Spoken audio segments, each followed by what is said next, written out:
Next top ನ್ಯೂಸ್ಗೆ ಸ್ವಾಗತ. ನಾನು ದರ್ಶನ್ ಶೆಟ್ಟಿ ನಾರ್ಕಣಿ. ಟಾಪ್ ನ್ಯೂಸ್ ನೋಡೋಣ. ಅದಕ್ಕೂ ಮುನ್ನ ಈ ಕ್ಷಣದ ಹೆಡ್ಲೈನ್. ಕಾಕ್ರೋಚ್ ಸದ್ದು ಕಡಿಮೆ ಆಗದೇ ಇಲ್ಲ, ಸಂಪುಟ ವಿಸ್ತರಣೆ. ಭಾನುವಾರ ರಾಜ್ಯ ನಾಯಕರಿಂದ ದಿಲ್ಲಿ ದಂಡಯಾತ್ರೆ. ಮುಂದಿನ ವಾರವಾದರೂ ಆಗಲಿದೆಯಾ ಕ್ಯಾಬಿನೆಟ್ ಎಕ್ಸ್ಪಾಂಡ್. ನ್ಯಾಯಬೆಲೆ ಅಂಗಡಿಗಳ ಕಳ್ಳಾಟಕ್ಕೆ ಬ್ರೇಕ್. ಪಡಿತರ ವಿತರಣೆಗೆ ಇನ್ಮುಂದೆ ಹೊಸ ಟೈಮಿಂಗ್. ಪ್ರತಿದಿನ ಬೆಳಿಗ್ಗೆ 6ರಿಂದ ರಾತ್ರಿ 10ರವರೆಗೆ ಓಪನ್. ವಾಹನ ಸವಾರರಿಗೆ ಎದುರಾಯಿತು ಬಿಗ್ ಶಾಕ್. ಬೆಂಗಳೂರು ಮೈಸೂರು ಟೋಲ್ವೇ ದರ ಮತ್ತೊಮ್ಮೆ ಏರಿಕೆ. ರಾಷ್ಟ್ರೀಯ ಹೆದ್ದಾರಿ ಪ್ರಾಧಿಕಾರದ ನಡೆ ವಿರುದ್ಧ ಸಾರ್ವಜನಿಕರ ಆಕ್ರೋಶ.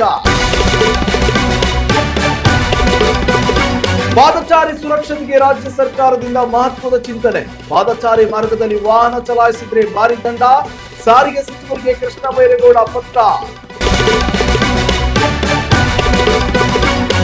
ರಾಜ್ಯಾದ್ಯಂತ ಮುಂದುವರಿದ ಮುಂಗಾರು ಅಬ್ಬರ. ಕರಾವಳಿ ಹಾಗೂ ಮಲೆನಾಡು ಭಾಗದಲ್ಲಿ ಜೋರಾಯಿತು ವರುಣನ ಮಾರ್ಭಟ.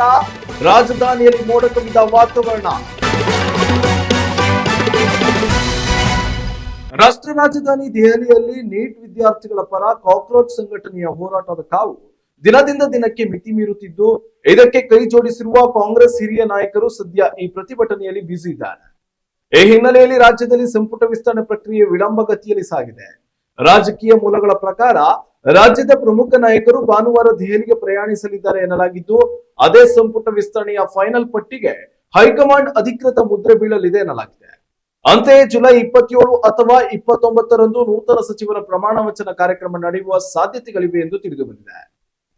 ಮುಂಬರುವ ಚುನಾವಣೆಗಳನ್ನ ಗಮನದಲ್ಲಿಟ್ಟುಕೊಂಡು ಮತ್ತೊಬ್ಬ ಉಪಮುಖ್ಯಮಂತ್ರಿ ಹುದ್ದೆಯನ್ನು ಸೃಷ್ಟಿಸುವ ಕುರಿತು ಪಕ್ಷದ ವಲಯದಲ್ಲಿ ಗಂಭೀರ ಚಿಂತನೆಗಳು ನಡೆದಿವೆ.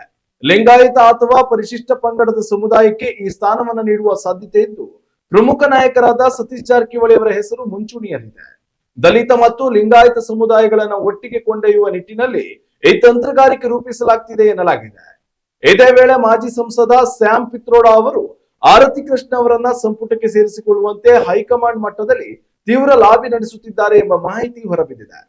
ಪ್ರಸ್ತುತ ಒಕ್ಕಲಿಗ ಕೋಟಾದಲ್ಲಿ ಸಚಿವ ಸ್ಥಾನಕ್ಕಾಗಿ ಆರತಿ ಕೃಷ್ಣ ಅವರ ಹೆಸರು ಕೇಳಿಬರುತ್ತಿದ್ದು, ಇದು ಪಕ್ಷದ ಆಂತರಿಕ ವಲಯದಲ್ಲಿ ಕುತೂಹಲ ಮೂಡಿಸಿದೆ. ಸಂಭಾವ್ಯ ಸಚಿವರ ಪಟ್ಟಿಯಲ್ಲಿ ಲಕ್ಷ್ಮಣ ಸವದಿ, ಪುಟ್ಟರಂಗ ಶೆಟ್ಟಿ, ಸಲೀಂ ಅಹಮದ್, ಎಂ ಕೃಷ್ಣಪ್ಪ, ರಾಜುಗೌಡ ಪಾಟೀಲ್ ಹಾಗೂ ತನ್ವೀರ್ ಸೇಠ್ ಸೇರಿದಂತೆ ಒಟ್ಟು 19 ಪ್ರಮುಖ ನಾಯಕರ ಹೆಸರುಗಳು ಮುಂಚೂಣಿಯಲ್ಲಿವೆ. ಶಾಸಕರಲ್ಲಿನ ಅಸಮಾಧಾನವನ್ನ ಶಮನಗೊಳಿಸಿ ಎಲ್ಲ ಪ್ರಮುಖ ಸಮುದಾಯಗಳಿಗೆ ಸಮಾನ ಪ್ರಾತಿನಿಧ್ಯ ನೀಡುವ ಉದ್ದೇಶದಿಂದ ಈ ಕಸರತ್ತು ನಡೆಯುತ್ತಿದೆ. ಭಾನುವಾರದ ದೆಹಲಿ ಭೇಟಿಯ ನಂತರ ನೂತನ ಸಚಿವರ ಅಧಿಕೃತ ಪಟ್ಟಿ ಪ್ರಕಟವಾಗುವ ನಿರೀಕ್ಷೆ ಇದೆ.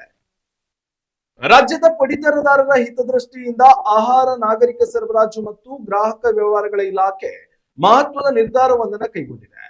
ರಾಜ್ಯಾದ್ಯಂತ ಇರುವ ನ್ಯಾಯಬೆಲೆ ಅಂಗಡಿಗಳ ದೈನಂದಿನ ಕಾರ್ಯನಿರ್ವಹಣೆಯ ಸಮಯವನ್ನ ಬದಲಾಯಿಸಿ ಆಹಾರ ಇಲಾಖೆ ಹೊಸ ಆದೇಶ ಹೊರಡಿಸಿದೆ. ಇನ್ಮುಂದೆ ಸಾರ್ವಜನಿಕರಿಗೆ ಯಾವುದೇ ತೊಂದರೆಯಾಗದಂತೆ ಸುಲಭವಾಗಿ ಪಡಿತರ ಸಿಗಲಿದೆ. ಈ ಹಿಂದೆ ನ್ಯಾಯಬೆಲೆ ಅಂಗಡಿಗಳು ಬೆಳಿಗ್ಗೆ 8ರಿಂದ ಮಧ್ಯಾಹ್ನ 12ರವರೆಗೆ ಮತ್ತು ಸಂಜೆ 4ರಿಂದ ರಾತ್ರಿ 8ರವರೆಗೆ ಮಾತ್ರ ತೆರೆದಿರ್ತಿದ್ದವು.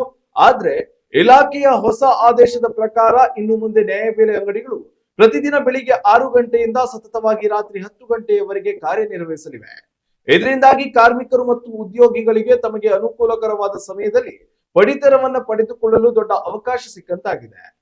ಪ್ರಸಕ್ತ ಜುಲೈ ತಿಂಗಳ ಅನ್ನಭಾಗ್ಯ ಯೋಜನೆಯ ಅಕ್ಕಿ ಹಾಗೂ ಇತರೆ ಆಹಾರ ಧಾನ್ಯಗಳ ವಿತರಣೆಯು ರಾಜ್ಯದ ಹಲವು ಜಿಲ್ಲೆಗಳಲ್ಲಿ ತೀವ್ರ ವಿಳಂಬವಾಗಿರುವುದು ಸರ್ಕಾರದ ಗಮನಕ್ಕೆ ಬಂದಿದೆ. ಸಗಟು ಮಳಿಗೆಗಳಿಂದ ಧಾನ್ಯಗಳನ್ನ ಪೂರ್ಣ ಪ್ರಮಾಣದಲ್ಲಿ ಎತ್ತುವಳಿ ಮಾಡಿಕೊಂಡಿದ್ದರೂ ಕೂಡ ಪಡಿತರ ವಿತರಣೆ ನಿಧಾನಗತಿಯಲ್ಲಿ ಸಾಗುತ್ತಿತ್ತು. ಈ ಹಿನ್ನೆಲೆಯಲ್ಲಿ ದಾಸ್ತಾನು ಲಭ್ಯವಾದ ತಕ್ಷಣವೇ ಕಡ್ಡಾಯವಾಗಿ ವಿತರಣೆ ಪ್ರಾರಂಭಿಸುವಂತೆ ಮತ್ತು ನಿಗದಿತ ಅವಧಿಯೊಳಗೆ ಪ್ರಕ್ರಿಯೆ ಮುಗಿಸುವಂತೆ ಇಲಾಖೆ ಕಟ್ಟುನಿಟ್ಟಿನ ಸೂಚನೆ ನೀಡಿದೆ. ಕೆಲವು ನ್ಯಾಯಬೆಲೆ ಅಂಗಡಿಗಳ ಮಾಲೀಕರು ತಮಗೆ ಇಷ್ಟ ಬಂದ ಸಮಯದಲ್ಲಿ ಅಂಗಡಿ ತೆರೆಯುತ್ತಿದ್ದರು. ಅಲ್ಲದೆ ಪಡಿತರ ಖಾಲಿಯಾಗಿದೆ ಎಂದು ಹೇಳಿ ಗ್ರಾಹಕರನ್ನ ವಾಪಸ್ ಕಳುಹಿಸುವ ಮೂಲಕ ಕಳ್ಳಾಟ ಆಡುತ್ತಿದ್ದರೆಂಬ ವ್ಯಾಪಕ ದೂರುಗಳು ಕೇಳಿಬಂದಿದ್ದವು. ಇದಕ್ಕೆ ತಕ್ಷಣವೇ ಬ್ರೇಕ್ ಹಾಕಲು ಸರ್ಕಾರ ದಿನದ 16 ಗಂಟೆಗಳ ಕಾಲ ಅಂಗಡಿಗಳನ್ನ ಮುಕ್ತವಾಗಿಡುವ ಈ ಕ್ರಾಂತಿಕಾರಿ ನಿಯಮವನ್ನ ಜಾರಿಗೆ ತಂದಿದೆ. ಸರ್ಕಾರದ ಈ ನೂತನ ಕ್ರಮದಿಂದಾಗಿ ಪಡಿತರ ವ್ಯವಸ್ಥೆಯಲ್ಲಿ ಪಾರದರ್ಶಕತೆ ಹೆಚ್ಚಲಿದ್ದು, ಬಡ ಜನರಿಗೆ ಸಕಾಲದಲ್ಲಿ ಆಹಾರ ಧಾನ್ಯ ತಲುಪಲು ನೆರವಾಗಲಿದೆ. ಬೆಂಗಳೂರು ಹಾಗೂ ಮೈಸೂರು ನಗರಗಳ ನಡುವೆ ರಾಷ್ಟ್ರೀಯ ಹೆದ್ದಾರಿಯಲ್ಲಿ ಪ್ರಯಾಣಿಸುವ ಸಾರ್ವಜನಿಕರಿಗೆ ಆರ್ಥಿಕ ಆಘಾತ ಎದುರಾಗಿದೆ. ಈ ಮಾರ್ಗದ ಪ್ರಮುಖ ಟೋಲ್ ಪ್ಲಾಜಾಗಳಲ್ಲಿ ಶುಲ್ಕವನ್ನ ಗಣನೀಯವಾಗಿ ಹೆಚ್ಚಿಸಿ ರಾಷ್ಟ್ರೀಯ ಹೆದ್ದಾರಿ ಪ್ರಾಧಿಕಾರ ಆದೇಶ ಹೊರಡಿಸಿದೆ. ಕಣಿಮಿಣಿಕ್ಕಿ ಮತ್ತು ಶೇಷಗಿರಿಹಳ್ಳಿ ಕೇಂದ್ರಗಳಲ್ಲಿ ಹೊಸ ದರಗಳು ಈಗಾಗಲೇ ಅನುಷ್ಠಾನಕ್ಕೆ ಬಂದಿವೆ. ವಿಶೇಷವೇನೆಂದ್ರೆ ಪ್ರಸಕ್ತ ವರ್ಷದಲ್ಲಿ ಕೇಂದ್ರ ಸರ್ಕಾರ 2ನೇ ಬಾರಿಗೆ ಈ ಹೆದ್ದಾರಿಯ ಶುಲ್ಕವನ್ನ ಪರಿಷ್ಕರಿಸಿದೆ. ಕಳೆದ ಏಪ್ರಿಲ್ ತಿಂಗಳವಷ್ಟೇ ಇಲ್ಲಿ ಮೊದಲ ಬಾರಿ ದರ ಬದಲಾವಣೆ ಮಾಡಲಾಗಿತ್ತು. ಇದೀಗ ಕೇವಲ 3 ತಿಂಗಳ ಅಂತರದಲ್ಲಿ ವಿವಿಧ ವರ್ಗದ ವಾಹನಗಳಿಗೆ ಕನಿಷ್ಠ 5 ರಿಂದ ಗರಿಷ್ಠ 35 ರೂಪಾಯಿವರೆಗೆ ಹೆಚ್ಚುವರಿ ಹೊರೆ ಹೊರಿಸಲಾಗಿದೆ.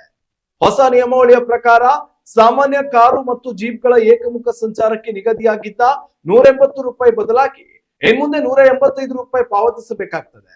ಲಘು ವಾಣಿಜ್ಯ ವಾಹನಗಳಿಗೆ 295 ಹಾಗೂ ನಿರಂತರ ಸಂಚರಿಸುವ ಬಸ್ ಮತ್ತು ಲಾರಿಗಳಿಗೆ 620 ರೂಪಾಯಿಯಂತೆ ಹೊಸ ಶುಲ್ಕ ನಿಗದಿಪಡಿಸಲಾಗಿದೆ. ಬಹು ಆಕ್ಸಲ್ ಹೊಂದಿರುವ ಬೃಹತ್ ಸರಕು ಸಾಗಣೆ ವಾಹನಗಳ ದರ 1180 ರೂಪಾಯಿವರೆಗೆ ತಲುಪಿದೆ. ಪ್ರತಿನಿತ್ಯ ಸಾವಿರಾರು ವಾಹನಗಳು ಸಂಚರಿಸುವ ಈ ಹೆದ್ದಾರಿಯಲ್ಲಿ ಸಾರಿಗೆ ವೆಚ್ಚ ಏರಿಕೆಯಾಗಿರುವುದರಿಂದ ಸಾಮಾನ್ಯ ಪ್ರಯಾಣಿಕರು ತೀವ್ರ ಅಸಮಾಧಾನ ವ್ಯಕ್ತಪಡಿಸುತ್ತಿದ್ದಾರೆ. ಈಗಾಗಲೇ ಇಂಧನ ಬೆಲೆ ಮತ್ತು ವಾಹನ ವಿಮಾ ಪ್ರೀಮಿಯಂ ಹೆಚ್ಚಳದಿಂದ ಕಂಗಾಲಾಗಿದ್ದ ಜನರಿಗೆ ಈ ಪರಿಷ್ಕರಣೆ ಗಾಯದ ಮೇಲೆ ಬರೆ ಎಳೆದಂತಾಗಿದೆ. ಟೋಲ್ ದರ ದುಬಾರಿಯಾದ ಹಿನ್ನೆಲೆಯಲ್ಲಿ ಮುಂದಿನ ದಿನಗಳಲ್ಲಿ ಅಗತ್ಯ ವಸ್ತುಗಳ ಸಾಗಣೆ ವೆಚ್ಚ ಹೆಚ್ಚಾಗಿ ಮಾರುಕಟ್ಟೆಯಲ್ಲಿ ಪರೋಕ್ಷ ಬೆಲೆ ಏರಿಕೆ ಸಂಭವಿಸುವ ಸಾಧ್ಯತೆ ಇದೆ ಎಂದು ವಾಣಿಜ್ಯ ವಲಯದ ತಜ್ಞರು ಆತಂಕವನ್ನು ವ್ಯಕ್ತಪಡಿಸಿದ್ದಾರೆ. ರಸ್ತೆಗಳ ಗುಣಮಟ್ಟ ಮತ್ತು ಸುರಕ್ಷತೆಗೆ ಹೆಚ್ಚಿನ ಆದ್ಯತೆ ನೀಡಬೇಕಾದ ಪ್ರಾಧಿಕಾರ ಕೇವಲ ಆದಾಯ ಸಂಗ್ರಹಕ್ಕೆ ಮುಂದಾಗಿರುವುದು ಸಾರ್ವಜನಿಕ ವಲಯದಲ್ಲಿ ವ್ಯಾಪಕ ಚರ್ಚೆಗೆ ಕಾರಣವಾಗಿದೆ. ಉತ್ತಮ ಸಂಸ್ಕಾರಯುತ ಶಿಕ್ಷಣದೊಂದಿಗೆ VSS English medium CBSE school Udupi Muddur. ನರ್ಸರಿಯಿಂದ 10ನೇ ತರಗತಿವರೆಗೆ ಶಿಕ್ಷಣದ ಜೊತೆಗೆ 5 ರಿಂದ 10ನೇ ತರಗತಿವರೆಗಿನ ವಿದ್ಯಾರ್ಥಿನಿಯರಿಗೆ ಉತ್ತಮ ಹಾಸ್ಟೆಲ್ ಸೌಲಭ್ಯವೂ ಇದೆ. ನಿಮ್ಮ ಮಕ್ಕಳ ಪ್ರವೇಶಾತಿಗಾಗಿ ಈ ಸಂಖ್ಯೆಗೆ ಕರೆ ಮಾಡಿ. ಸಿಲಿಕಾನ್ ಸಿಟಿಯಲ್ಲಿ ಪಾದಚಾರಿಗಳ ಹಕ್ಕು ಹಾಗೂ ಸುರಕ್ಷತೆಯನ್ನು ಕಾಪಾಡಲು ರಾಜ್ಯ ಸರ್ಕಾರ ಈಗ ಅತ್ಯಂತ ಕಠಿಣ ಕ್ರಮಗಳನ್ನು ಕೈಗೊಳ್ಳಲು ಮುಂದಾಗಿದೆ. ನಗರದ ಪಾದಚಾರಿ ಮಾರ್ಗಗಳಲ್ಲಿ ದ್ವಿಚಕ್ರ ವಾಹನಗಳನ್ನು ಚಲಾಯಿಸುವ ಸವಾರರಿಗೆ ಸದ್ಯ ವಿಧಿಸಲಾಗುತ್ತಿರುವ 500 ರೂಪಾಯಿ ದಂಡದ ಮೊತ್ತವನ್ನ ಬರೋಬ್ಬರಿ 5,000ಕ್ಕೆ ಹೆಚ್ಚಿಸುವಂತೆ ಸಚಿವ ಕೃಷ್ಣ ಬೈರೇಗೌಡ ಅವರು ಸಾರಿಗೆ ಇಲಾಖೆಯ ಮಹತ್ವದ ಪತ್ರ ಬರೆದಿದ್ದಾರೆ. ಬೆಂಗಳೂರು ನಗರ ಸಂಚಾರಿ ಪೊಲೀಸ್ ಹಿರಿಯ ಅಧಿಕಾರಿಗಳೊಂದಿಗೆ ಇತ್ತೀಚೆಗೆ ನಡೆದ ಪ್ರಗತಿ ಪರಿಶೀಲನಾ ಸಭೆಯಲ್ಲಿ ಈ ವಿಷಯವನ್ನ ಚರ್ಚಿಸಲಾಗಿದೆ. ಸರ್ವೋಚ್ಚ ನ್ಯಾಯಾಲಯದ ಆದೇಶದನ್ವಯ ನಗರದಲ್ಲಿ ಫುಟ್ಪಾತ್ ಒತ್ತುವರಿ ತೆರವು ಕಾರ್ಯಾಚರಣೆ ತೀವ್ರಗೊಂಡಿದೆ. ಆದ್ರೆ ಹೀಗೆ ತೆರವುಗೊಳಿಸಿದ ಜಾಗಗಳನ್ನ ಕೆಲವು ಬೇಜವಾಬ್ದಾರಿ ಸವಾರರು ಟ್ರಾಫಿಕ್ ನಿಂದ ತಪ್ಪಿಸಿಕೊಳ್ಳಲು ಶಾರ್ಟ್ ಕಟ್ ರಸ್ತೆಯನ್ನಾಗಿ ಬಳಸುತ್ತಿರುವುದು ಆತಂಕವನ್ನ ಮೂಡಿಸಿದೆ. ಇದು ಪಾದಚಾರಿಗಳ ಜೀವಕ್ಕೆ ಅಪಾಯ ತಂದೊಡ್ಡುತ್ತಿರುವುದರಿಂದ ಭಾರಿ ಮೊತ್ತದ ದಂಡ ವಿಧಿಸಿದ್ರೆ ಮಾತ್ರ ಜನರಲ್ಲಿ ನಿಯಮ ಪಾಲನೆಯ ಗಂಭೀರತೆ ಬರಲಿದೆ ಎಂದು ಸಚಿವರು ಅಭಿಪ್ರಾಯಪಟ್ಟಿದ್ದಾರೆ. ಇದರೊಂದಿಗೆ ನಗರದ ಪ್ರಮುಖ ರಸ್ತೆಗಳಲ್ಲಿ ವಾಹನ ದಟ್ಟಣೆ ನಿಯಂತ್ರಿಸಲು ಪ್ರಮುಖ ಜಂಕ್ಷನ್ಗಳಿಂದ 500 ಮೀಟರ್ ಹಾಗೂ ಸಿಗ್ನಲ್ಗಳಿಂದ 750 ಮೀಟರ್ ವ್ಯಾಪ್ತಿಯಲ್ಲಿರುವ ಬಸ್ ನಿಲ್ದಾಣಗಳನ್ನ ಹಂತ ಹಂತವಾಗಿ ಬೇರೆಡೆಗೆ ಸ್ಥಳಾಂತರಿಸಲು ಬಿಬಿಎಂಪಿ ಮತ್ತು ಬಿಎಂಟಿಸಿಗೆ ಸೂಚಿಸಲಾಗಿದೆ. ಮುಖ್ಯ ರಸ್ತೆಗಳ ಇಕ್ಕೆಲಗಳಲ್ಲಿ ಅನಧಿಕೃತವಾಗಿ ವಾಹನಗಳನ್ನು ಪಾರ್ಕಿಂಗ್ ಮಾಡುವುದಕ್ಕೂ ಕಟ್ಟುನಿಟ್ಟಿನ ನಿಷೇಧ ಹೇರಲಾಗ್ತಿದೆ. ಈ ಎಲ್ಲ ನಿಯಮಗಳು ಸಂಪೂರ್ಣವಾಗಿ ಜಾರಿಗೆ ಬಂದ್ರೆ ರಾಜಧಾನಿಯ ರಸ್ತೆಗಳಲ್ಲಿ ಪ್ರತಿದಿನ ವಾಹನ ಸಂಚಾರಕ್ಕೆ ಹೆಚ್ಚಿನ ಜಾಗ ಸಿಗಲಿದ್ದು ಟ್ರಾಫಿಕ್ ಸಮಸ್ಯೆ ಗಣನೀಯವಾಗಿ ತಗ್ಗಲಿದೆ ಎಂದು ಅಧಿಕಾರಿಗಳು ವಿಶ್ವಾಸ ವ್ಯಕ್ತಪಡಿಸಿದ್ದಾರೆ. ರಾಜ್ಯಾದ್ಯಂತ ಮುಂಗಾರು ಮಳೆಯ ಬಿರುಸು ತೀವ್ರಗೊಂಡಿದ್ದು ಪ್ರಮುಖವಾಗಿ ಕರಾವಳಿ ಮತ್ತು ಮಲೆನಾಡು ಭಾಗಗಳಲ್ಲಿ ವರುಣನ ಆರ್ಭಟ ಜೋರಾಗಿದೆ. ಭಾರತೀಯ ಹವಾಮಾನ ಇಲಾಖೆಯ ಮುನ್ಸೂಚನೆಯಂತೆ ಪಶ್ಚಿಮ ಕರಾವಳಿ ತೀರದಲ್ಲಿ ವ್ಯಾಪಕ ಮಳೆಯಾಗುತ್ತಿದ್ದು ಮುನ್ನೆಚ್ಚರಿಕೆ ಕ್ರಮವಾಗಿ ವಿವಿಧ ಜಿಲ್ಲೆಗಳಲ್ಲಿ ಆರೆಂಜ್ ಹಾಗೂ ಯೆಲ್ಲೋ ಅಲರ್ಟ್ ಜಾರಿಗೊಳಿಸಲಾಗಿದೆ. ಕರಾವಳಿ ಜಿಲ್ಲೆಗಳಾದ ಉಡುಪಿ, ಉತ್ತರ ಕನ್ನಡ ಹಾಗೂ ದಕ್ಷಿಣ ಕನ್ನಡದಲ್ಲಿ ಕಳೆದ ಕೆಲವು ದಿನಗಳಿಂದ ಬಿಡುವಿಲ್ಲದೆ ಸುರಿಯುತ್ತಿರುವ ನಿರಂತರ ಮಳೆಯಿಂದಾಗಿ ಸಾರ್ವಜನಿಕರ ದೈನಂದಿನ ಜನಜೀವನ ಸಂಪೂರ್ಣ ಅಸ್ತವ್ಯಸ್ತಗೊಂಡಿದೆ. ದಕ್ಷಿಣ ಕನ್ನಡ ಜಿಲ್ಲೆಯಲ್ಲಿ ಮಳೆಯ ಪ್ರಭಾವ ಹೆಚ್ಚಿರುವ ಕಾರಣ ವಿದ್ಯಾರ್ಥಿಗಳ ಸುರಕ್ಷತೆಯನ್ನು ಗಮನದಲ್ಲಿಟ್ಟುಕೊಂಡು ಜಿಲ್ಲಾಧಿಕಾರಿಗಳು ಮಹತ್ವದ ನಿರ್ಧಾರ ಕೈಗೊಂಡಿದ್ದಾರೆ. ಜಿಲ್ಲೆಯ ಎಲ್ಲಾ ಅಂಗನವಾಡಿಗಳು, ಪ್ರಾಥಮಿಕ ಹಾಗೂ ಪ್ರೌಢಶಾಲೆಗಳು ಮತ್ತು ಪದವಿ ಪೂರ್ವ ಕಾಲೇಜುಗಳಿಗೆ ಇಂದು ಅಧಿಕೃತವಾಗಿ ರಜೆ ಘೋಷಿಸಲಾಗಿದೆ. ಸಮುದ್ರದಲ್ಲಿ ಅಲೆಗಳ ತೀವ್ರತೆ ಹೆಚ್ಚಿರುವುದರಿಂದ ಮೀನುಗಾರರು ಮುಂದಿನ 2 ದಿನಗಳ ಕಾಲ ನೀರಿಗೆ ಇಳಿಯದಂತೆ ಕಟ್ಟುನಿಟ್ಟಿನ ಸೂಚನೆ ನೀಡಲಾಗಿದೆ.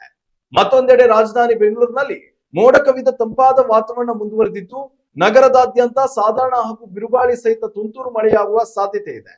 ಉತ್ತರ ಒಳನಾಡಿನ ಬಹುತೇಕ ಜಿಲ್ಲೆಗಳಾದ ಬಾಗಲಕೋಟೆ, ರಾಯಚೂರು, ಗದಗ ಮತ್ತು ಕಲಬುರಗಿಯಲ್ಲಿ ಸಂಜೆಯ ವೇಳೆಗೆ ಗುಡುಗು ಸಹಿತ ಮಳೆಯಾಗುವ ಮುನ್ಸೂಚನೆ ಇದೆ. ಹಾಗೆಯೇ ದಕ್ಷಿಣ ಒಳನಾಡಿನ ಕೊಡಗು, ಚಿಕ್ಕಮಗಳೂರು ಮತ್ತು ಹಾಸನ ಜಿಲ್ಲೆಗಳಲ್ಲಿಯೂ ಉತ್ತಮ ಮಳೆಯಾಗುವ ನಿರೀಕ್ಷೆ ಇದೆ.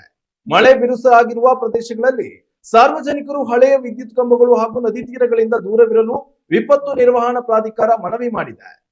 ಇನ್ನಷ್ಟು ತಾಜಾ ಸುದ್ದಿಗಳಿಗಾಗಿ ನೋಡ್ತಾ ಇರಿ ನ್ಯೂಸ್ ಟ್ಯಾಕ್ಸ್, ಇದು ವರ್ತಮಾನದ ಕೈಗನ್ನಡಿ. ಉತ್ತಮ ಸಂಸ್ಕಾರಯುತ ಶಿಕ್ಷಣದೊಂದಿಗೆ VSS English medium CBSE school Udupi Muddur.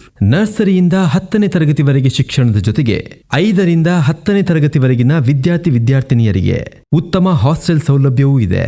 ನಿಮ್ಮ ಮಕ್ಕಳ ಪ್ರವೇಶಾತಿಗಾಗಿ ಈ ಸಂಖ್ಯೆಗೆ ಕರೆ ಮಾಡಿ.